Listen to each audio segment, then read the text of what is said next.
द्रोण और श्री कृष्णा पर आप सुन रहे हैं संपूर्ण भगवद गीता का सार।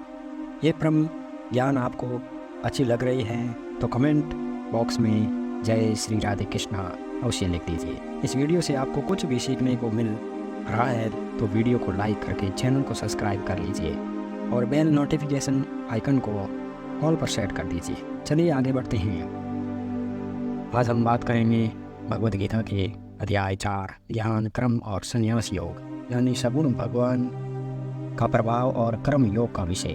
भगवद गीता के चौथे अध्याय में हमें ये ज्ञात होता है कि भगवान कब और किस रूप में पृथ्वी पर आ गए, यहाँ तक कि गुरु से ज्ञान कैसे प्राप्त किया जा सकता है और ज्ञान क्यों जरूरी है। श्री कृष्ण ने अर्जुन से कहा, हे अर्जुन, मैंने इस महान गीता ज्ञान को बहुत पहले बताया था, लेकिन समय के साथ वह ज्ञान समाप्त हो गया। इस पर अर्जुन श्री कृष्ण से पूछते हैं, कृपया बताइए, आप तो अब वर्तमान काल में हैं, तो आप बहुत पहले के समय में ऐसा कैसे कर सकते हैं। इस पर श्री कृष्ण ने उत्तर दिया, है अर्जुन, तुझे यह नहीं पता कि तेरे और मेरे कितने जन्म हो चुके हैं। जब संसार में धर्म का अस्तित्व संकट में होता है तब मानव रूप में अधर्म का नाश करने के लिए इस तरह पर आता हूँ और कर्म करके अपने शरीर को यहीं छोड़कर वापस जाता हूँ।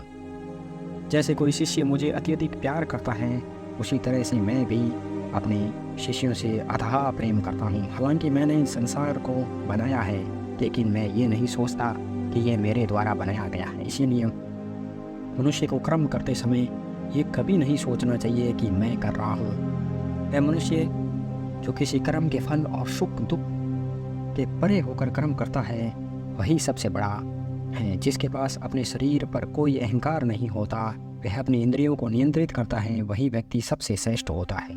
और अर्जुन, जो इस भूमि पर खुश नहीं रह सकता वह कहीं भी खुश नहीं रहता। इसीलिए किसी मनुष्य को अपने गुरु को पहचान कर अपनी इंद्रियों को नियंत्रित करके अपने लोक को छोड़कर उनकी सेवा करने का प्रयास करना चाहिए, ताकि वह उनसे वह ज्ञान सीख सके जिससे कि बड़े से बड़े पापी भी मेरी शरण में आ सके।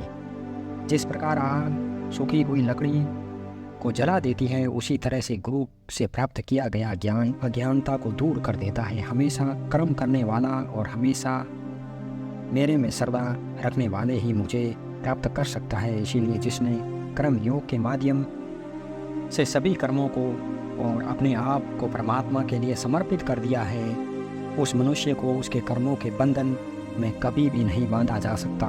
इसीलिए अर्जुन, तू भी मेरे दिए हुए ज्ञान से समझ कि कर्म नहीं बल्कि मैं कर रहा हूँ।